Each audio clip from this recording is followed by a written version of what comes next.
He's a Lakers fan. Let's see if he's affected by the flipping of the team. It's Will Hill, everybody, the host of the Shoulda Bet More podcast, where you can access wherever you get your podcast. He does 3 of them a week.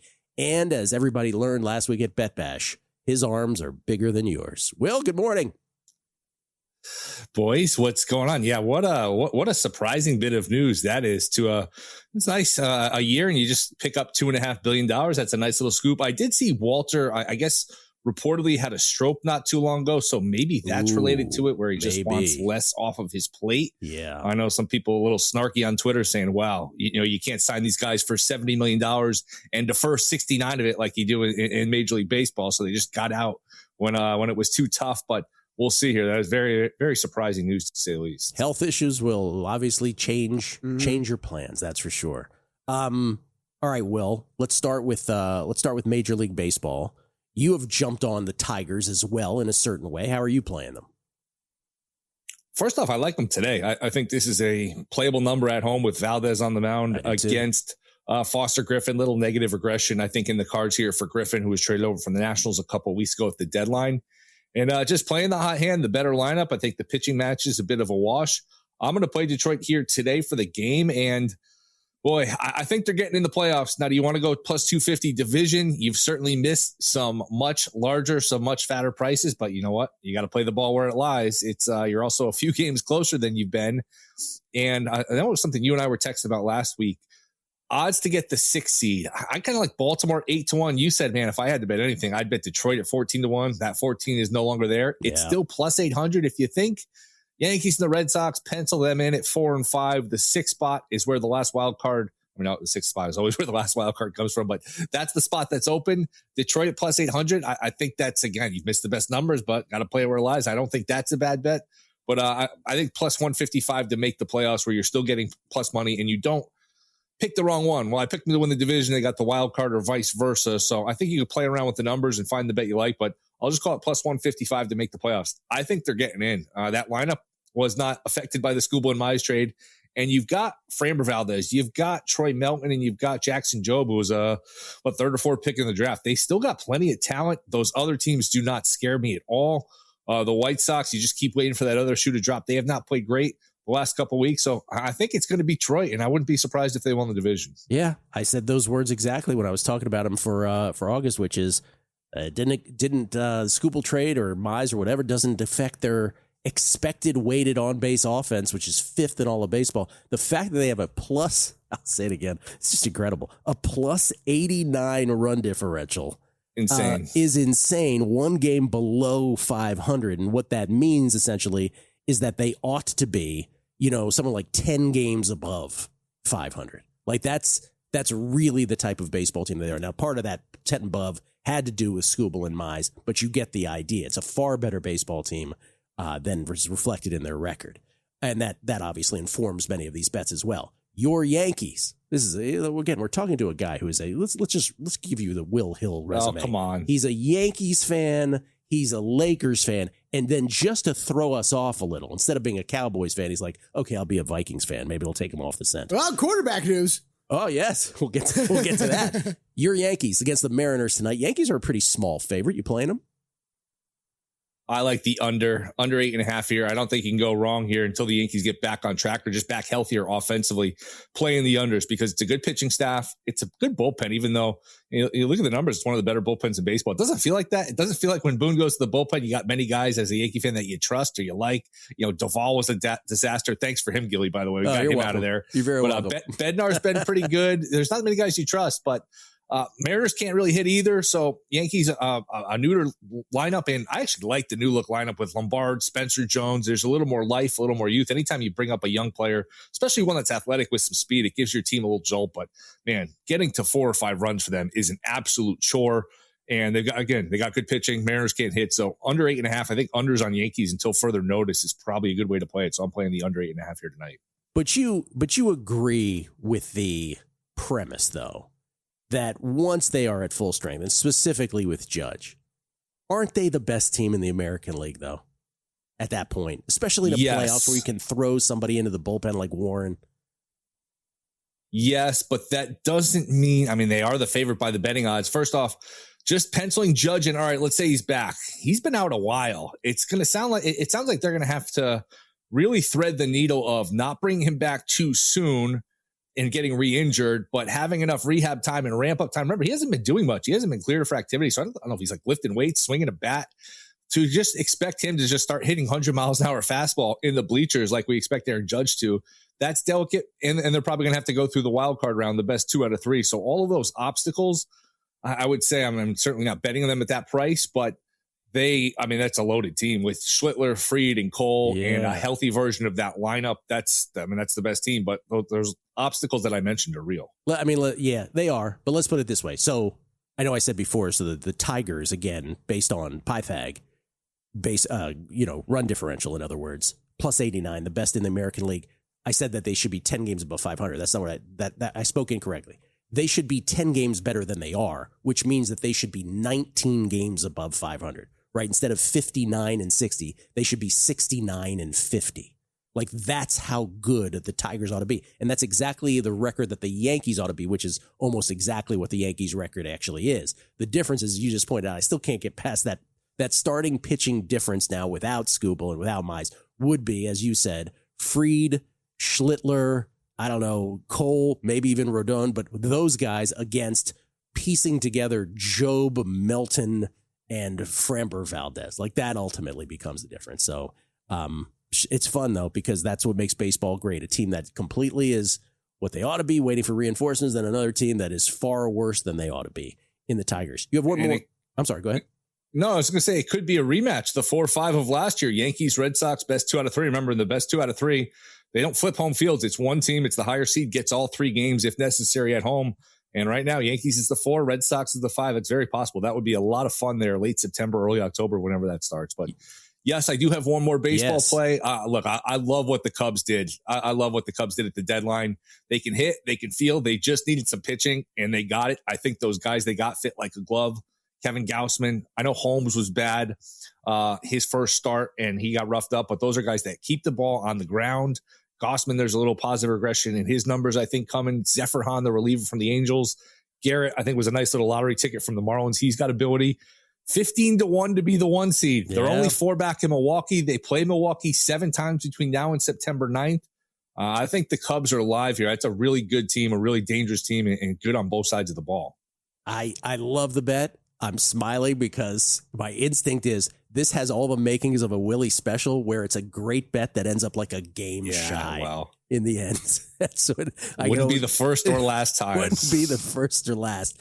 But you're right. They play the Brewers 7 times. Brewers currently on top. Of course, obviously, the Dodgers are flying the ointment. The Braves are flying the ointment. There's others to get by, but that's a nice price. 15-1, you said, to be the number 1 seed on the Cubbies? At FanDuel, 15-1 at FanDuel. Okay, shop around as always on this. More with Will Hill on the other side. He's got football thoughts. We'll ask him about Kyler Murray starting for the Vikings. I'd like to say a few words about Kyler Murray. MVP? Well, I'm not going to say those words, or those letters, but I do think that he's like one of these players that in our mind, people like the instinct is to like sort of giggle. He's a lot better than people think when he's healthy. Question is, can he stay healthy? Coming back, more with Will on a numbers game right here at VSiN, the Sports Betting Network. You're here because you want an edge. That's what separates listeners from winners. But let's be real, mindset alone doesn't get bets home. Pros win because they've got the tools, the data, and the discipline. And now so can you. VSiN Pro gives you access to the same real-time insights the sharps use. No secrets, no fluff, just actionable info that moves markets. Tap the link and see why serious bettors are turning knowledge into profit with VSiN Pro.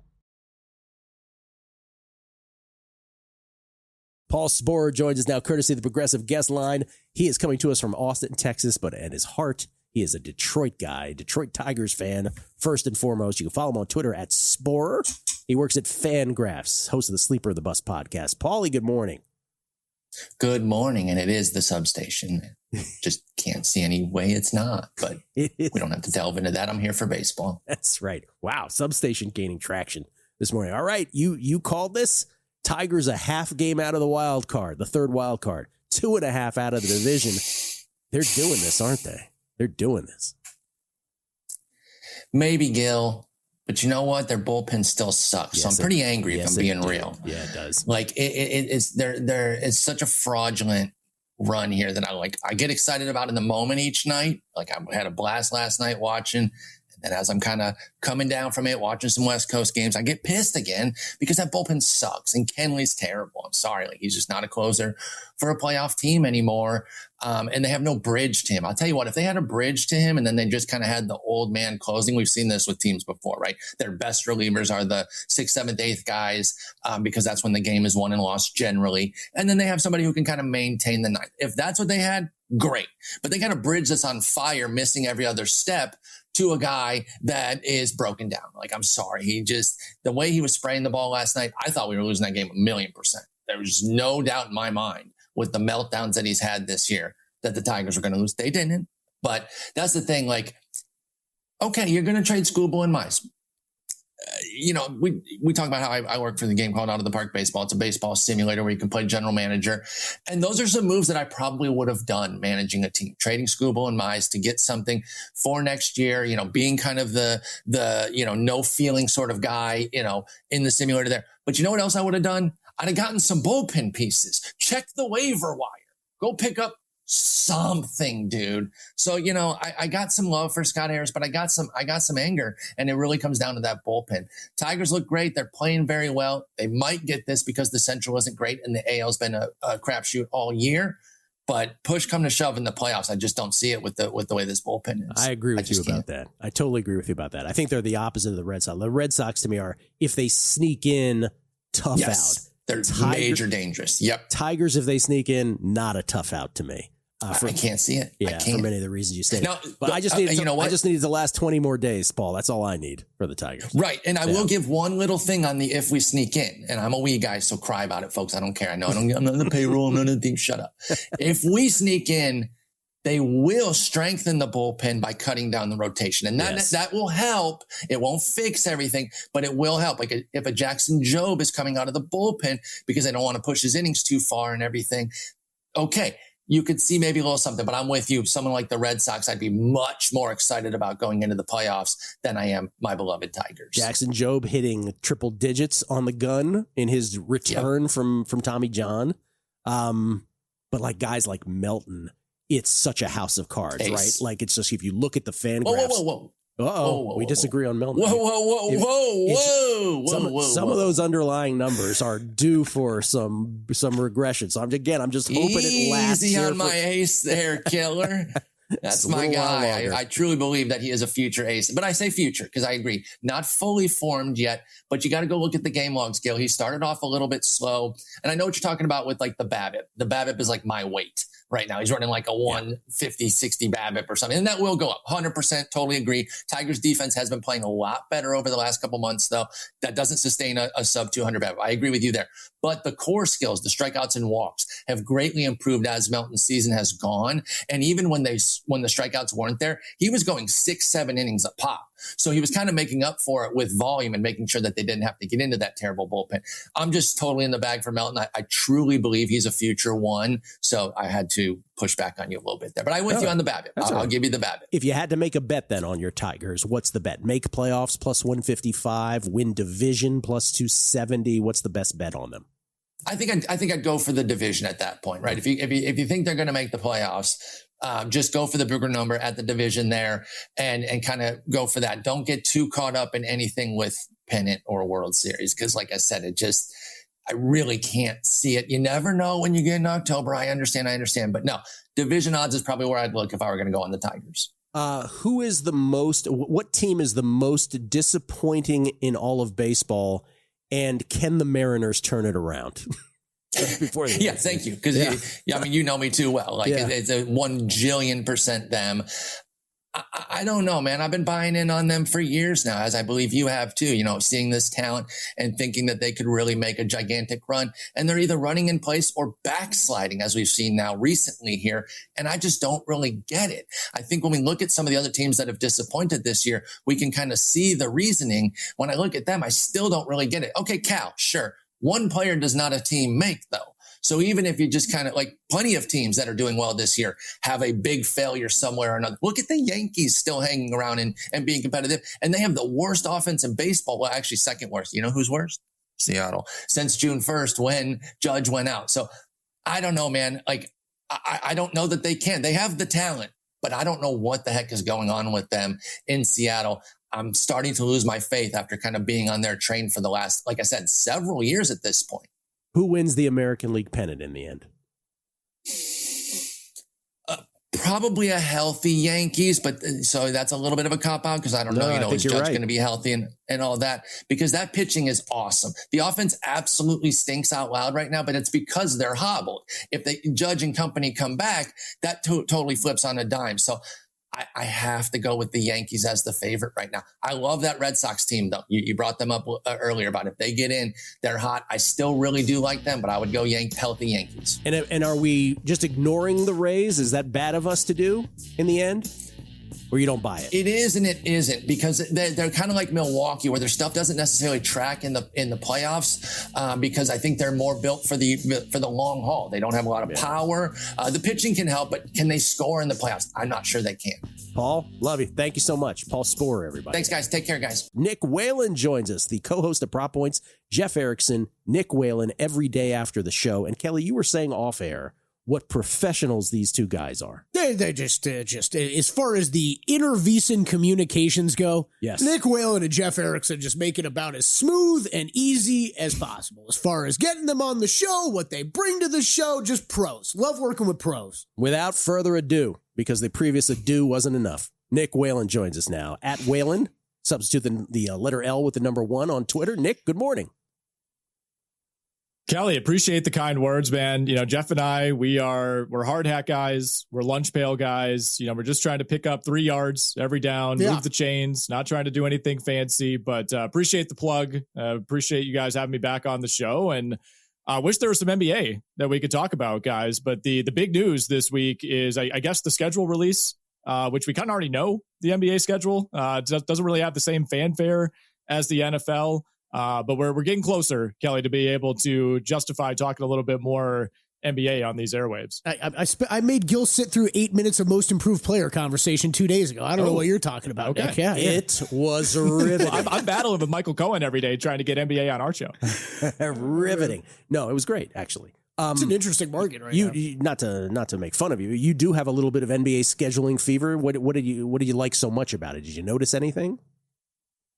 Oh, I mean, look, I'm just desperate for any kind of NBA storylines this time of year. We're getting the groups, we're getting the official dates for the in-season tournaments. Those are starting to trickle out on Twitter today. As we were reminded when we were talking off air, by the way, they have moved the championship game for the in-season tournament to Hinkle Fieldhouse, which is, of course, where Butler plays. If you are a college basketball fan, what are we doing? I know for you guys, that's a tough blow taking it out of Vegas, but I think this is actually a really cool move by the NBA to play in this iconic, much smaller, famous arena. Are the semis still in Vegas?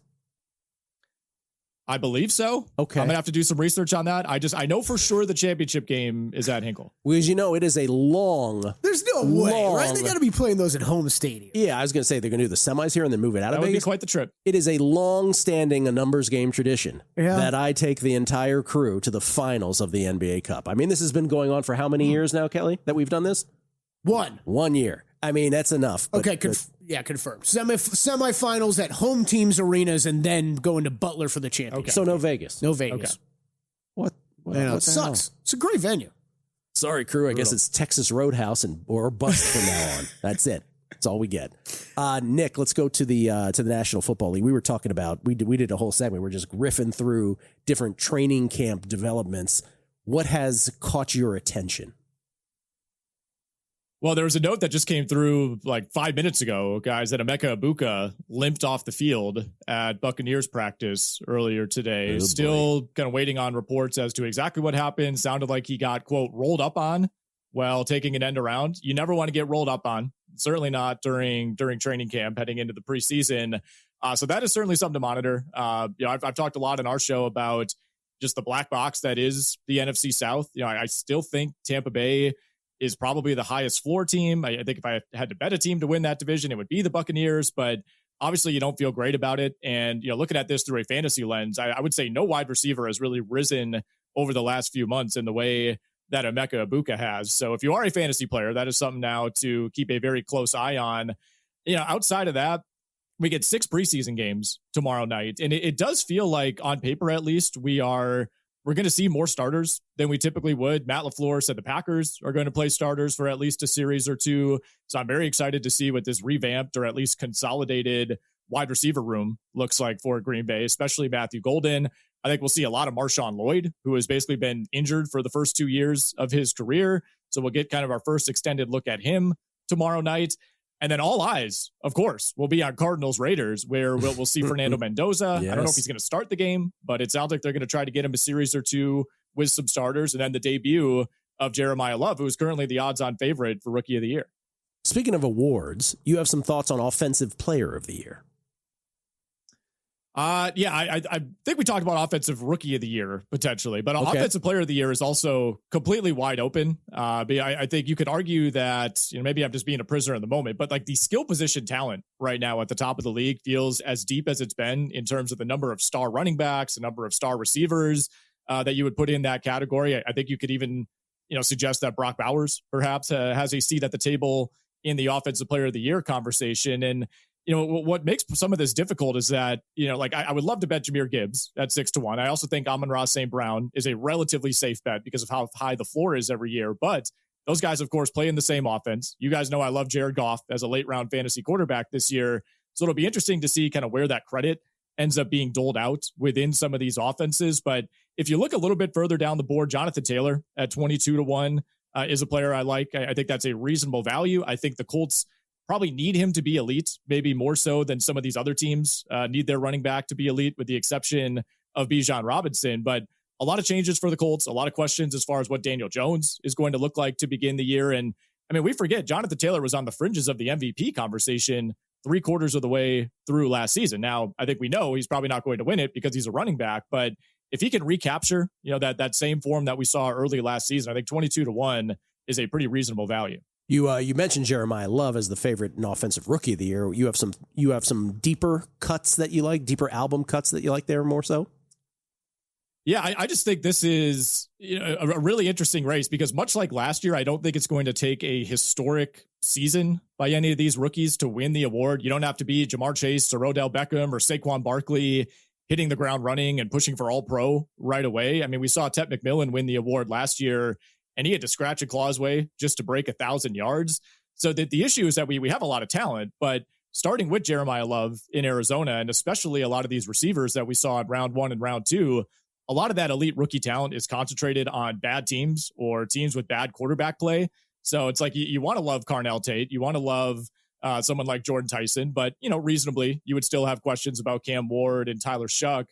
Jeremiah Love to me is probably the best talent in the class. The Arizona Cardinals also have a win total of 3.5. They are projected to score the fewest points in the NFL. So you wonder how much that works against him. One name I will throw out to you guys, though, at wide receiver, I think we have to keep an eye on Deshaun Stribling for the 49ers. He is down to 20-1. So hopefully you jumped on this when he was like 60-1 a couple weeks ago. But reports out of Niners camp are that he has been the best receiver on this roster. Ricky Pearsall's out for the year. I'm out on Mike Evans being an elite player at this point in his career. Christian Kirk might be cooked. Deebo Samuel feels like he's in like the Russell Westbrook phase of his career. So if this offense is as good as we think it could be, as well coached as it always is, I think Stribling at 20-1 is a name to monitor. If you weren't going to bring him up, I was, because that was obviously the big fallout from the Pearsall thing. And Stribling's the best wide receiver on the roster in training camp, as I was saying earlier, because both Deebo and Mike Evans look so slow. My God. There was a tough video of those guys last week. God. It's like, oh, you're going right. Oh, you are going right. I'm still here with you. All right. And then fantasy, I know you and Jeff do a whole bunch of it on prop points, but what is it? It's Jahmyr Gibbs and Bijan at the top and then everybody else at that point? They're 1-2 in whatever order? In just about every draft, yeah. But if you're in full PPR, I think it's totally justifiable to take Jamar Chase as well. I would say that's the big three. It's been Bijan as the 1-1 most of the offseason, but at a lot of sites, Gibbs has overtaken him within the last few weeks. All right. Prop points right after us. Jeff Erickson, Nick Whalen here at the network. Thank you so much, Nick. Appreciate it. Thanks, guys. Nick Whalen coming back on a numbers game with Toddy Wishnev next. Rich Sports 1981, Wishnev Wednesday. The worst segment of A&G always reminds me to take my trash out. Pause. Just kidding. Haters gonna hate on Todd. Keep crushing it, Todd. Boudin boy. I respect paying the bills, but that department of we don't listen to the commercials.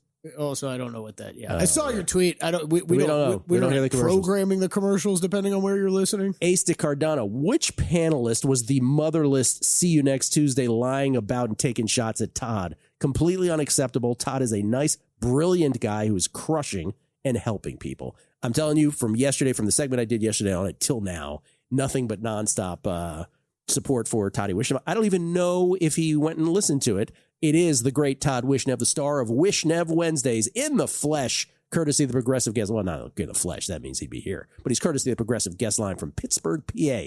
Toddy, good morning. How you doing, man? How you doing, Gilly? What's going on?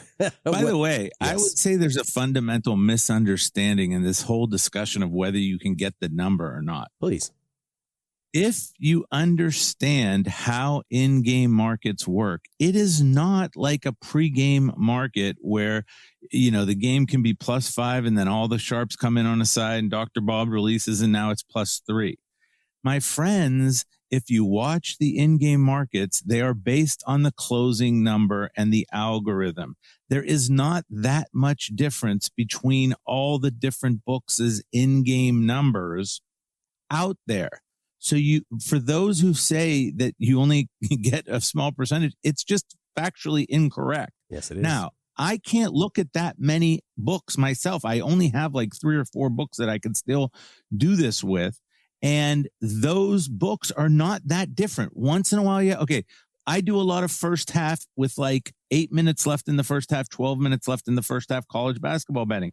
You might see 72.5 at one book, 72.5 at another book, -114, -121, 72.5, -108 somewhere else, maybe 71.5, -130 somewhere else. But that's pretty close to 72.5 because you're paying more VIG, right? So that's almost all of them are going to be running the same numbers. Now, what people are saying is, very often, it takes me time to make the bet, decide I want to make the bet at the commercial. Remember, there's only 2 minutes. And a lot of times you're 30 seconds behind because of the TV delay already. So maybe there's only a minute and a half.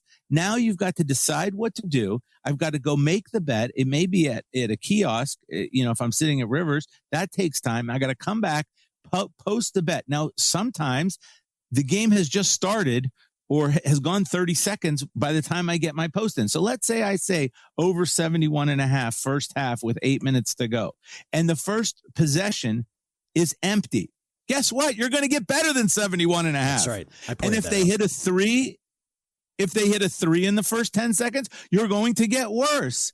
That's how in-game markets work. So people like Chance Copperpot, who gets a huge percentage of my plays, sometimes at better numbers than me, is just watching the market. So if he sees it come over his transom that I'm playing over 71.5 first half and it bumps to 73.5 because they just hit a 3 to start the possession, he waits and sometimes it gets away from him. He can't do that bet. Sometimes it comes back. He might get 70.5 because they might have a minute that was empty from the 6-minute mark to the 5-minute mark. All of a sudden he's got a better number than me. And he oftentimes wins and I lose and I get angry and start cursing him out that he's getting a better number than me. So this whole nonsense that you can only get 5 to 10% of the plays is just ridiculous. If you would like to continue to believe it, but you show your fundamental lack of understanding of the in-game markets if that is your position. Well, well done. First of all, well done, Todd. I think you are actually diagnosing the nicest part of that, which is fundamental lack of understanding. I think worse than that, it's just, what did you say on one of the very first Wishnev Wednesdays back in the day at the South Point? Human beings, worst invention ever, unquote. Which I think I can't stand human beings. Yeah, a lot of people. And I can't wait till AI wipes out all of humanity. Okay. That will be a good day. Okay. Now we're really getting to the crux of things with Todd. But I'm just saying, people suffer in the gambling community, maybe more exaggerated than others. They just suffer from this. If they didn't get in on it, let me figure out a way to make myself feel better about this. So they take shots. It's just ridiculous. Anyway. And the guy at the bet bash saying, "Oh, that guy can't possibly win." You see how fat he is? Exactly. Yeah. By the way, fatness does not stop you from being good at sports gambling. That's right. Now, it may stop you from hitting every tennis shot that you want to hit because you're too fat to get to the ball. But it doesn't necessarily stop what is essentially a sit in your chair activity. Well said again. Yep. Please, Todd, go back and listen to my rant yesterday. Okay. Oh, I did. I listened to it, and I thank you very much for ranting for me. I appreciate it. I hadn't even known that you would listen to it. All right. WNBA. You had an interesting point in a little group chat this morning, which is the interesting difference between pre-flop first half numbers, totals, that is, and second half totals. What do you mean? Okay. So, in college basketball, it's fundamental where you get half the number -4, half the number +4 in the first and second halves. In the NBA, you get different situations, first half, second half. So you might have a 200 total. It's not 100 first half, 100 second half. It's all based on how the teams have played first half, second half. Now the WNBA used to be even.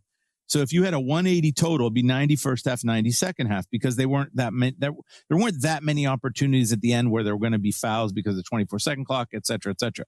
However, I've noticed this year it's reverted to an NBA style where you will not see on a 180 a 90 first half and a 90 second half. You might once in a while see it, but very often you're seeing 87 first half, 93 second half, or vice versa. You might see 95 first half, 85 second half. And I assume what's happening there is people are tracking these teams to see how they do in the first half versus the second half.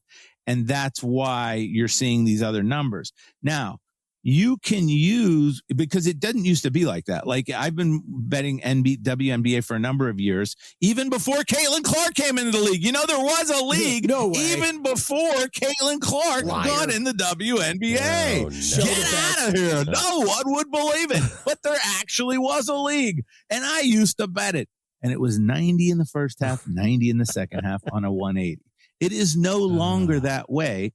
And this can be something you can theoretically work in your favor for in-game. And here's what I mean. Let's say you're watching a game and it's halftime and it was I'll give you an example. Last night, Sparks Mercury, very high-paced game. 47 first half possessions is a lot of possessions in a WNBA game, which typically might have 42 possessions, 41 possessions, 43 possessions. 47's a lot in a WNBA game. The first half of this game was 47-44. They didn't shoot that well, so they only got to 91. Now, the way they had run this game was the first half was supposed to be higher. The second half was supposed to be lower. I might be off on that, and I'm saying the opposite, but I'm pretty sure I'm correct on this. The point that I want to make is you can now take that third quarter number, because you're going to get a third quarter is going to be about half of that second half number. And you can play that number based on the fact you're maybe even in the first half, right? Based on the fact, scratch that. I'm sorry. If you're going for a full game bet in the second quarter of a game, and you know that second half is going to be a lower scoring second half based on the market, you might get a better number because you're going to get a higher paced game still in the second half. I don't know if what I'm saying is making sense. No, it does. Okay. But the point is, and it doesn't really matter the exact examples because I didn't do a good job with that example. But the point is, like last night, third quarter, I wanted to play over in that Mercury game because just in case the game got out of hand or got too tight in the fourth quarter, I didn't want to put myself in a position where the fourth quarter could whack my bet. And that's what's nice about WNBA and quarter betting is that the third quarter is likely to play very similar to the first half, whereas the fourth quarter, anything can happen. You might have a blowout. You might have a close game that can, lower scoring and stuff like that. So I guess my point is, other than my horrible examples, which I did a terrible job on, the point is know what the second half line is going to be at halftime. Because if you know that, you can play that in your favor. Does that make any sense? There it is. Yes, it does. Todd, Olivia Miles is plus 550 to win MVP. Is there any chance she could win it over A'ja Wilson? Any chance? You know what? She's so exciting to watch. Unbelievable player. She might deserve it. I don't know how these voters go. I mean, A'ja Wilson is really amazing. Yeah, she's minus so she's 550. Very, very difficult to stop.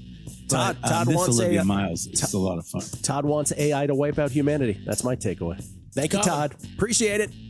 Wishnev Wednesdays. Toddy Wishnev, everybody.